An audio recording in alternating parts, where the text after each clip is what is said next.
Assalamualaikum warahmatullahi wabarakatuh. Selamat pagi anak-anak semuanya. Semoga kalian pada hari ini dalam keadaan sehat walafiat. Marilah kita berdoa agar ilmu yang kita dapatkan pada hari ini bermanfaat. Berdoa mulai. Berdoa selesai. Baik, selanjutnya saya absen dulu. Adakah yang tidak hadir hari ini? Masuk semua? Ya, bagus. Semoga kita semua dalam keadaan sehat selalu. Nah, sekarang mejanya diluruskan dulu, duduknya dirapikan dan tidak berserakan di atas meja. Oke, bagus. Pada hari ini, anak-anak kita akan masuk ke tema yang berjudul daerah tempat tinggalku. Nah, pada hari ini kita akan belajar tentang cerita-cerita rakyat. Nah, di sini kalian tahu nggak apa itu cerita rakyat? Ya, bagus. Cerita rakyat itu adalah cerita yang diyakini oleh masyarakat sekitar. Nah, kalian tinggal di Malang tentunya mendengar cerita-cerita rakyat seperti apa? Ya, bagus sekali. Yaitu seperti cerita tentang terciptanya Gunung Bromo, yaitu kisah antara Roro Anteng dan Joko Seger sehingga menjadi Tengger yang dinamakan oleh sukunya yang ada di sana. Nah, pada hari ini kita akan belajar tentang tema daerah tempat tinggal, dan tujuan pembelajaran pada hari ini kita akan belajar tentang cerita fiksi, dan yang kedua belajar tentang gaya. Nah, kita telah ketahui bersama bahwa di daerah sekitar kita itu banyak cerita rakyat. Nah, di buku kalian itu ada cerita yang berjudul Asal Mula Telaga Warna. Sekarang marilah kita baca bersama-sama. Siapa yang berani membaca? Ya, Beni, silakan membaca. Yang lain menyimak ya. Jika ada yang ramai, nanti akan saya hentikan dan silakan dilanjutkan oleh yang ramai itu. Bisa dipahami? Oke, selanjutnya waktunya membaca dimulai. Baik, selesai. Sekarang kalian diskusikan dengan teman yang ada di sebelah kalian tentang pertanyaan-pertanyaan yang ada di buku siswa. Waktunya 5 menit. Cukup? Selanjutnya marilah kita bahas. Nah, dari bacaan yang telah kalian baca, siapa sajakah tokoh yang ada di dalam cerita? 1. Ya, bagus, Raja. Yang kedua, Permaisuri. Yang ketiga, Sang Putri. Nah, ketiga-tiganya ini memiliki karakter masing-masing yang disebut dengan penokohan. Nah, setiap tokoh punya watak-watak. Nah, wataknya raja apa wataknya? Raja wataknya sabar dan bijaksana. Permaisuri sabar dan bijaksana. Dan yang ketiga siapa? Sang Putri, wataknya angkuh dan tidak bersyukur. Nah, selanjutnya cerita yang kita baca itu termasuk cerita apa anak-anak? Cerita fiksi. Apa yang disebut dengan cerita fiksi? Ya, cerita yang sengaja dibuat yang tidak terjadi di kehidupan nyata. Ciri-cirinya ya fiktif atau tidak nyata dan bersifat hiburan. Nah, sekarang Pak Irfan akan mendemonstrasikan kegiatan. Nah, di sini Pak Irfan akan mendorong meja.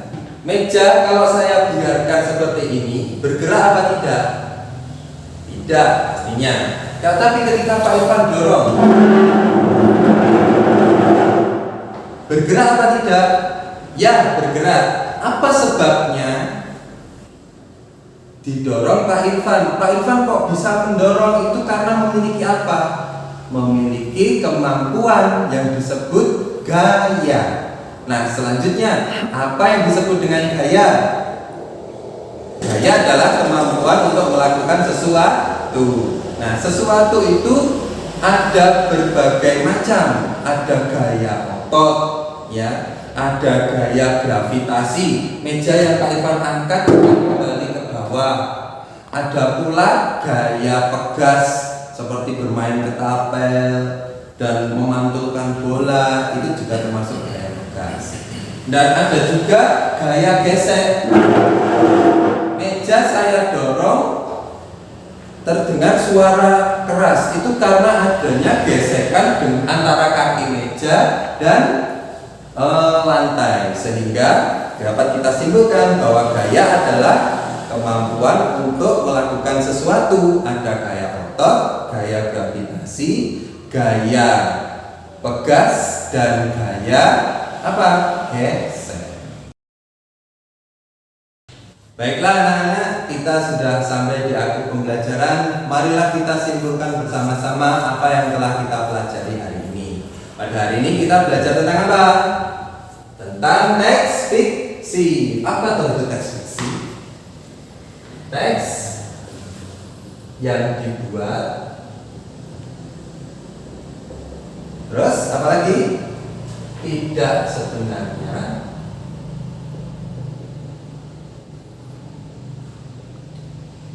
Atau dikenal dengan fiktif, ya, teks fiktif dibuat-buat. Ya. Terus ciri-ciri teks fiksi pertama apa? Satu, fiktif. Yang kedua, bersifat hiburan.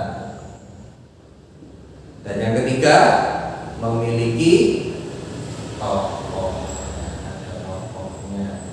Dan setting atau latar. Cerita itu selalu punya setting atau latar. Apa saja latarnya? Waktu, tempat, dan suasana.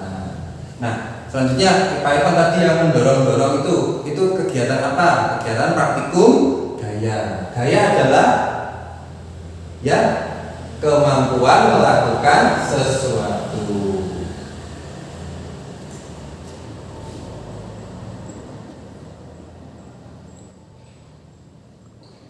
Nah, macam gaya ada berapa? Satu apa? Gaya otot. Yang kedua, gaya apa? Gaya gravitasi. Yang ketiga, gaya pegas. Dan yang terakhir, gaya gesek. Ada pertanyaan anak-anak? Semua paham? Ya, bagus. Nah, untuk menambah pemahaman dan mengukur pemahaman kalian tentang apa yang kita pelajari hari ini, Pak Irfan ada lembar evaluasi kalian kerjakan selama 5 menit. Waktu dimulai dari sekarang. Selesai? Dikumpulkan? Baik anak-anak, tugas kalian selanjutnya adalah mempelajari materi yang kita pelajari hari ini di rumah agar pemahaman kalian bisa berkembang. Nah, kita akhiri dengan doa. Pak duduk, siap, gerak, doa mulai. Doa selesai. Nah, sekarang Pak Irfan akhiri. Hati-hati di perjalanan pulang. Sekian, wassalamualaikum warahmatullahi wabarakatuh.